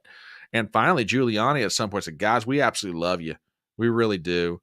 And we understand where you're coming from, but you've got to back off and give us some breathing room here, because we're trying to work our way through a hell that no one ever envisioned. Mm-hmm. I mean, we love you and we appreciate it, but just back off, give us some breathing room here until we can get our bearings here. And that story will probably stay with me till the day I die. And yeah, you're right. I mean, people in communities, when it all gets down to it, that spirit of Americanism is like, hey man, what do you need? You need a crowbar? Here's a crowbar. You want a hammer? Yeah. You need some 2x4s? Yeah, I got a few. You need somebody to help you clean up stuff? Yeah, I'll do it. You need someplace to stay? You need food? You need whatever. It's an amazing thing to watch. And so, I mean, in that same vein, and this is not to bash FEMA, because Lord knows they're getting enough of it these days, mostly of their own doing. Is FEMA even helping you guys out down there at all? Or what is FEMA's presence in Georgia right now? So I'm not personally in the disaster area. I was lucky enough to dodge it. I almost was. The storm shifted, and instead of being on the right side of the storm, we ended up being on the left side of the storm. So we got very, very lucky. So everything that I know about what's going on is coming from the insurance agents and field folks that I know that's out there, or family and friends. And every time I've had a conversation with somebody, which I haven't had as much lately because things have been getting better, but in the beginning, they said, everybody's in the news but us. And we hadn't seen FEMA. We hadn't seen any federal assistance. We haven't seen anything but our local governments and our local people coming together. And so, I think a lot of it is a visual thing. A lot of it is presentation and staging. And, unfortunately, there's lives that are on the line. And like I said before, I'm not a socialist, but these people pay into, taxes, and it's supposed to cover all kinds of stuff, including this, and not go to people who don't pay into the system. But it's not how our system works for the most part nowadays. But yeah, they haven't shown up in droves. I'll put it that way. And I hadn't heard a lot of reports of them showing up at all in some areas. Jeez. Yeah, Leah over on the Rumble side says same exact thing happened after my mom died too. We had tons of people contacting us to offer well wishes. Some people we didn't even know well. We had to learn when to say thanks, but we need space. Yeah. I mean, and it be it 9/11 or Hurricane Helene Mhm. or, now Hurricane Milton, which has rolled through Florida, Right. it's just, it's extraordinary the destructive power of nature, Mhm. but it's also equally humbling the spirit of the American people when they get together and be like, okay, man, I don't care if you're white. I don't care if you're black. I don't care if you're straight. I don't care if you're gay. I don't care what the heck you are. You're Right. still my fellow citizen. What do you need? It's an amazing, awe-inspiring, and tear-inducing thing to watch. It It really truly is. is. Yeah. Yeah. Now, with that, Georgia politics. I mean, Hmm. you and I would both be remiss if we didn't. I mean, because both of our channels touch on the political every so often. Oh yeah. Your state, and I say this not in an insult, not in a way trying to insult you. Of course, we're both Southern. That means you get to challenge me to a duel if you do get offended with something I say. But I get the choice of weapons. And he's like, "Fine, you can bring a knife if you want to. I'm Georgia. I'll bring a gun." Um, Yep. anyway, exactly. Um, yeah, go on, fool. You West Virginia fool. Bring a sword. I'll just pull out a gun. We'll just settle it fast. Now you just bring some moonshine, distract me. I won't know what's going on. I bet y'all got some good stuff up there now. Now, I allegedly I know some people who make homebrew. Allegedly, just saying. No, I'll tell you an interesting story, which actually relates to your state of Georgia. Okay. My grandfather, my paternal grandfather, Thomas, made some of the smoothest homebrew up and down the Ohio River. And I'm not kidding about this. I have had people who I never met before who knew my grandfather tell me that. I've had family members tell me that. I've had friends tell me that are friends of the family, whatever. He was so good at making it, in fact, that a couple of gentlemen from Georgia wanted to have an extended conversation with my grandfather about his moonshine making. They was what we call revenuers. They put my grandfather in federal prison for 2 years for making shine, and it was in Atlanta. So yeah, my granddad served time. Matter of fact, the last time I saw my aunt, my dad passed away about 25 years ago, and I just saw my aunt maybe a year or so ago. We got together up in Wheeling. That's where she lives. And she'd tell the story, and that's the first time I ever heard her tell the story. Yeah, when she was, 6 or 7 years old, there'd be, men come around the farm looking for what would have been her dad and my grandfather, and she wouldn't tell them where they were at. And I said, "Well, why didn't you tell them?" She said, "I didn't know if they were feds or not." Now, this is at 6 years old, and she's thinking that I don't know. That's a good girl. Yeah. Grandfather raised her right, daggone it. Mhm. But Georgia politics, you guys have this, to the outside looking in, y'all got the strangest state. Now, let me explain what I'm getting at. Most people living in places like, let's say, Michigan, California, Oregon, Washington, New York State would look at Georgia and say, "Oh, Republican governance. It's great. You guys are normal down there." Then you start, and again, set me straight if I'm wrong here. Okay. You get into the weeds of what is Republican politics in Georgia, and you start realizing, man, we got some funky stuff going on here. You got Kemp, you got Raffensperger, the Secretary of State. You had all the stuff with the 2020 election. You had the beef between Trump and Raffensperger, the Secretary of State.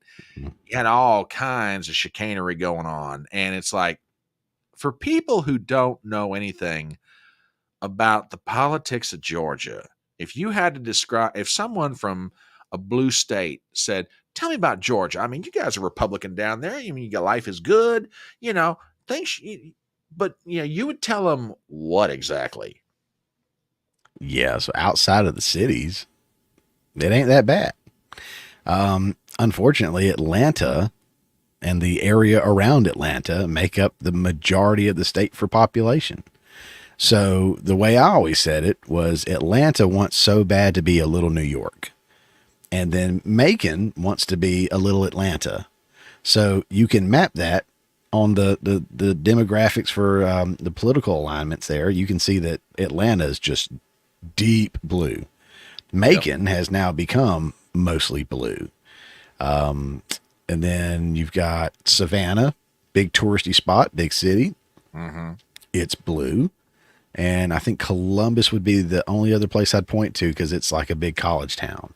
Yeah. And it's over there near Alabama and the other colleges and all that. There's a big area of folks there, and it's fairly blue. Everywhere else in the state is red.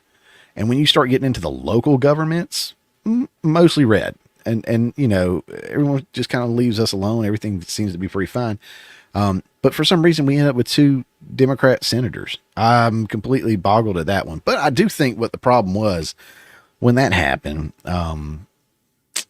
is who we ran, you know, and a lot of times it comes down to that. It's not just, you know, a lot of people couldn't see getting behind like a Herschel Walker, that kind of goofball, a little bit of a goofball, like Tim Waltz says. And I get it, but I was like, I think I got to, you know, but it didn't work out. And then people don't really get motivated to vote in the local elections like they do the presidential elections anytime ever. But yeah, if more people in the state voted, it'd be significantly more red across the state as far as the local stuff goes. And like you said, the ones that are Republican, because they have to work with Atlanta so much, they may be conservative, Republican, whatever, but they definitely have some blue in their pocket or something. You can definitely tell they're willing to kiss a little butt to get some stuff done. And to do that, they have to kind of blend in with that crowd. And then money talks, you know, other stuff talks. It's just business. And I hate that part of it, but because so much of it is based out of Atlanta, you know, New York Junior over here or New York City Junior or whatever. That's just, it sucks. It sucks because I want people to do what they say they're going to do and be who they say they're going to be. And even Kemp, I knew people that worked for him when he was Secretary of the State and said, oh, he's a good guy. And he's putting out his TV commercials running for governor and the whole wall's lined with guns. And then the boy comes over for, you know, dating the girlfriend and he's got the shotgun. I'm like, this is just over the top. It's stupid. Stop. Just stop. You are a stereotype, which makes me think you're really not that much of a Republican or a conservative. It's like you're just blowing it out of the water. Hey, yeah, Mercer, right down the road, buddy. All right, now speaking of guns, you saw Tim Walls's hunting trip over Yeah. Okay, now look, as much as I love the Second Amendment, I'll freely admit I'm not necessarily the biggest gun enthusiast in the world. Don't get me wrong. For anybody who owns firearms, shoots them regularly, great. I love you. I am not going to infringe on you. But I watched this guy go pheasant hunting, and I'm sitting here going, now, buddy, I don't know much about hunting because I don't necessarily do it myself on a regular basis. Because my philosophy is, okay, I have a choice. I can be in a warm bed in November, or I can try and go out and shoot Bambi. I'm sorry. I'm going to stay in bed and stay warm. You know, Bambi can run around the woods. I don't care. But watching Tim Walls load a gun or just handle a gun, I'm sitting there going, you are trying so hard. You're trying too hard, as a matter of fact, to look normal American. It just, I mean, did you get that impression, or am I just nuts? Well, I am nuts, but yeah, well, here's the thing. A lot of times I will play devil's advocate, and I know when people are watching you and the cameras are watching you and everything, sure, everything is under the microscope. So he may be the most avid hunter and may know exactly what he's doing, but because everyone's around, one little fumble gets blown up. Yeah. I don't like the guy.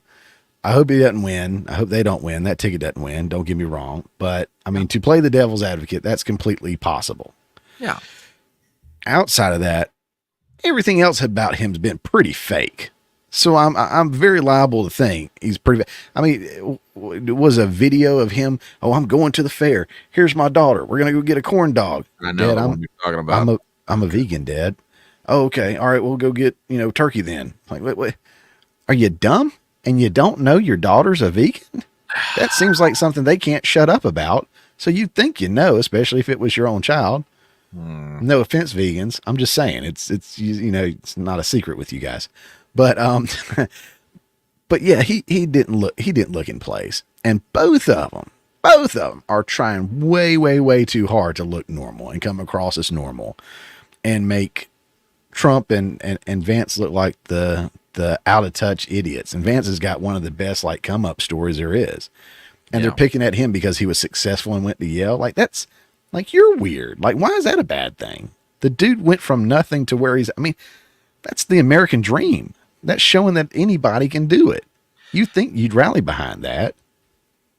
Yeah. Talking about the contrast between the two respective tickets, I look at, on the whole question of weirdness, I kind of look at it this way. You will never see Donald Trump doing something that is un-Trump. You would expect to see Donald Trump go to a baseball game. You expect to see him sitting courtside at Madison Square Garden. Okay, you expect him to be at a UFC, an MMA fight. Yeah. Yeah, you expect to see that sort of thing out of Trump, or you expect to see him getting out of a limo, or whatever. You expect that.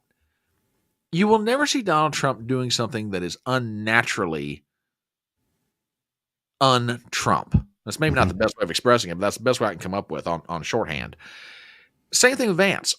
Vance is the kind of guy, right or wrong, like him, not like him. He's the kind of guy who wears a Bengals sweatshirt on the weekend, a pair of boots, blue jeans. He's watching a football game with his kids, or he's hanging out with Vivek at a sports bar, and they're both Bengals fans. Okay.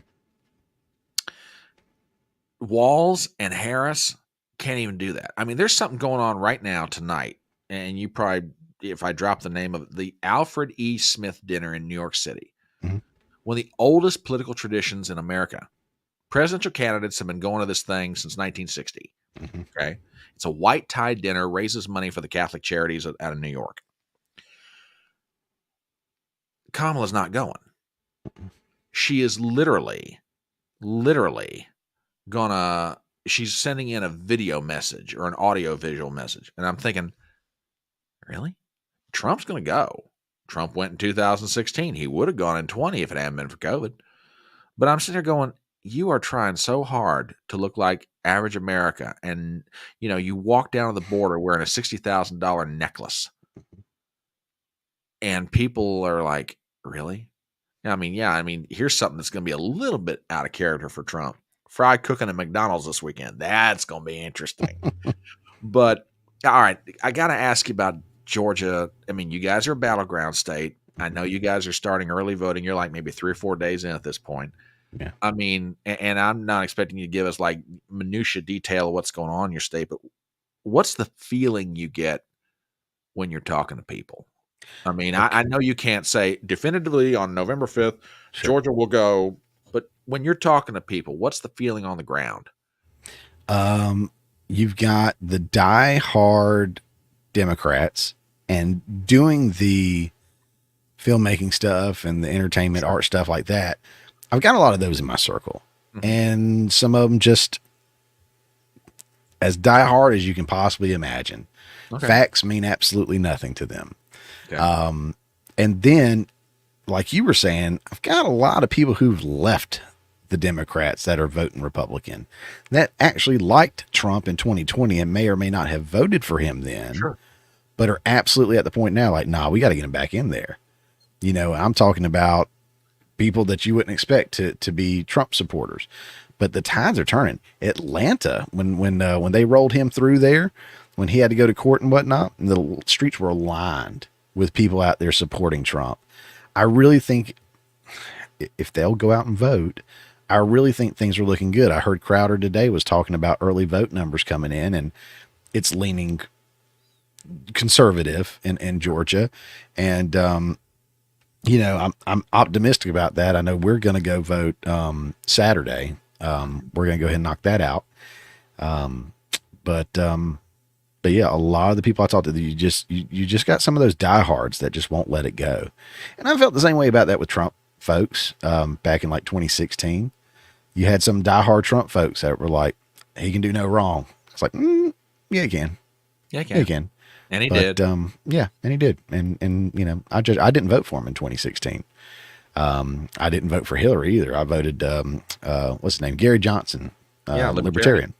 Mm-hmm. I thought he had a really good track record to run off of. I voted for him. I slept good that night. Yeah. I knew he wasn't going to win, but you know what? I slept good that night. But yeah, I definitely got out there and voted for him in 2020. I've been a lot more vocal about voting for him this year. Got the channel up and running again, talking to friends more, posting more about it, talking to people in public a little bit more.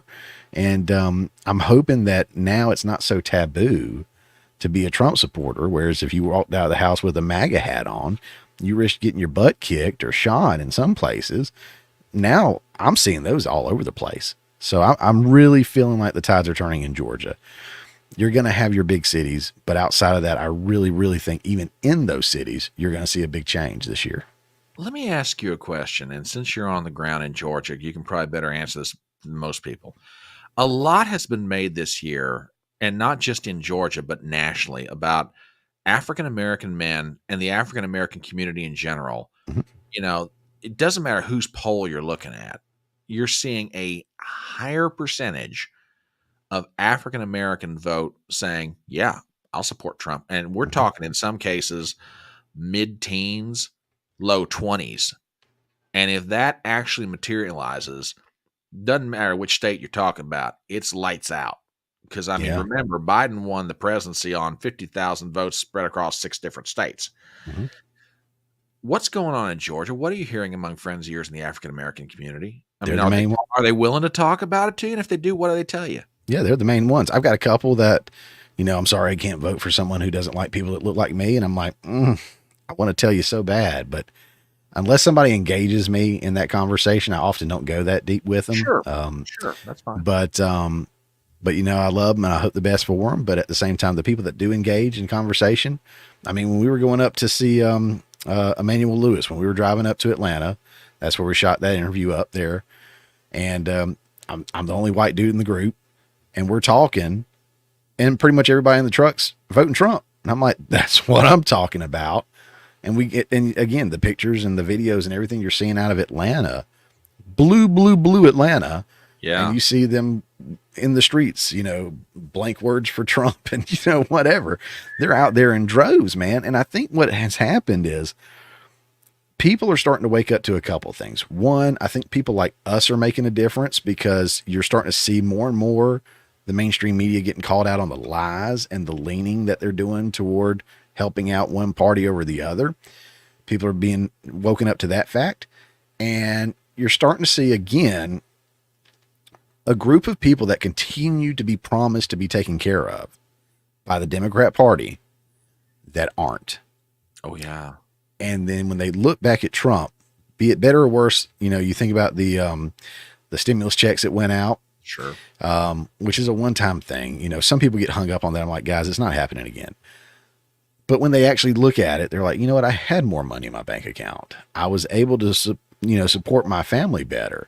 Yeah. The cost of living was lower. And, I mean, these people are putting two and two together like everybody else. And they're like, nah, we can't do 4 more years of this. It's going to break us.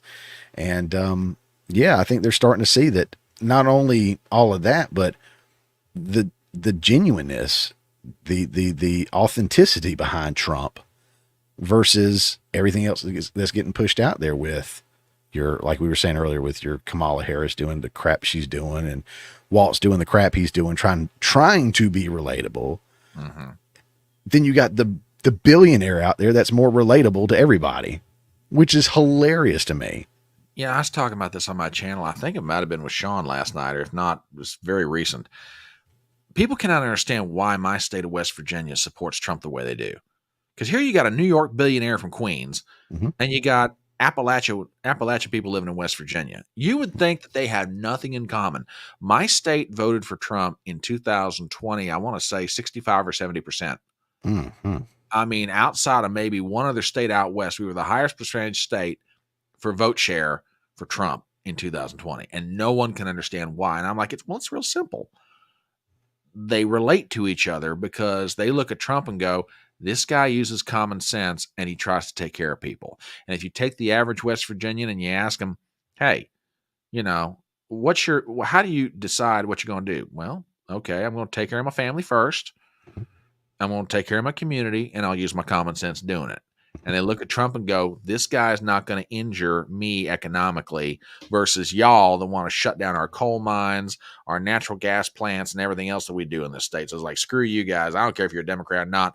We're going with the New York billionaire, And not only that, this is the party that's not going to be trying to infiltrate your family. Yeah. Tell you what you can or can't do with your kid. Force your kid to learn stuff they don't need to be learning in schools. The Democrats want control over the family. They've been doing it for years to try to separate the families and divide and make them more reliant on the government anyway. So they are using every method they can, every backdoor, every loophole to get a hold, especially of those kids, break up those families, control those kids, make you dependent on them. And people are sick and tired of it, dude. Even if nothing else, that one thing right there, people are so much pushing back on right now from every community. Yeah. From every community. They're like, no, it's a bridge too far, buddy. Y'all done went too far left for us. Yeah, and Lana has a great way of describing the difference between these two tickets. JD is the guy who cuts your grass if you're sick. Waltz will stick the HOA on you if your decorations aren't down fast enough. That's a good way of putting it. That was a good one right there. That really was a good one. And your good buddy Sean over on the Rumble side says, "Oh, sir, how can you let things like facts get in the way when democracy is at stake?" I don't know how you're doing it. I really don't. Well, I'll tell you what, let's bring this train into the station. Okay. Where can folks find you on social? First of all, it's been an absolute pleasure. It really has. It's been a load of fun. Likewise. And you're welcome back here anytime you want, brother. I know you've got your platforms, but anytime you got something burning on the brain, come on, just message me and say, I got something I got to get out of my system. Like, give me a day. So where can people find you on social media? What can they do to best support your efforts? And what can people do to help? Okay.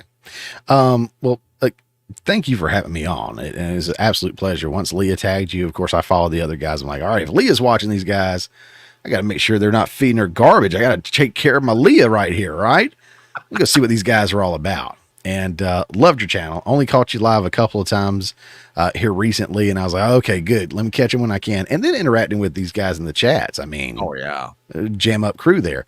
So again, thank you for having me on. You didn't have to. You're large and in charge and blowing up. And what would somebody say? Getting right there at 1,000 subs. I think somebody said you're pretty close to that. I mean, close. You rolled out the red carpet. You were more than generous to let me on, and I appreciate that very, very much. You're very welcome. As far as my stuff goes, the Morning Mayhem, I use @my Morning Mayhem on everything because apparently the Morning Mayhem is one character too long. So @my Morning Mayhem on pretty much every platform you can think of for the most part, be it Twitter, X, whatever you want to call it. That is probably where I'm most active. I'm really trying to grow there as far as be interactive and whatnot. Get a lot of my information from there, share a lot of stuff there. So that's where I'm usually hanging out. But I am on Facebook. I'm on Minds, True Social, as far as those kind of things go. And then, YouTube, Rumble, BitChute, Odysee. Pretty much put my channels up on that. I have a main show I do Friday mornings at 10 a.m. That's usually around an hour long, maybe an hour and a half, depending on how it rolls. And I'll split those segments out and release those throughout the week. Sometimes I'll throw some reactions out there throughout the week for some fun. And then I'll usually go on Sean's show on Saturday nights. I co-host that with him, Off the Rails. On Rumble, we exclusively go to Rumble on that one because it is 100% off the rails. And y'all got a taste of that the other night. And sometimes I have no idea what you're talking about. No, sir, I have no idea what you're talking about. And sometimes I'll either fill in or be on with Robert. I've hosted his daily show that he does every other day or something. Now the Spin Cycle Live. I've hosted that before, and I support him over there. And then in the once a week or so, he'll do the Washcast, which is his main show, kind of like with my main show. And again, we did the show last night, which I really do encourage anybody that is curious about the Lord or faith in general or have questions. I really do say that was that. I mean, it turned out way better than I thought it was. It really, really was a great show, and it was over on the Washcast, but it's on my X. It's pinned on there if you want to go check it out. But again, you can find me pretty much everywhere, but X is where I hang out. X is where I cause most of the mayhem. So yeah, you can find me there. All right. Well, thank you, brother. You have been like I said, you are welcome back on the Electronic Front Porch anytime you want to come here. This has been a load of fun, and do not be a stranger. We'd love to have you come back anytime. And as time goes on, we will probably have you back on here by invitation. So, love to have you. So hang on a second. We'll say some proper goodbyes on the way out. Folks, this has been Chatting on the Porch. I will be back this Saturday morning, 10:30 a.m. for Front Porch Brunch, our weekend get-together where we talk about the news, and Lord, are we going to have a ton of stuff to get into this Saturday morning. So thank you very much for being here with us tonight. We love you guys. Come on back Saturday morning, 10:30 a.m. Go support this gentleman. Sub to his channels. Follow him on Twitter. Follow him everywhere you possibly can. We genuinely do appreciate it. And with that, folks, you guys have a great night. We'll catch up with you later.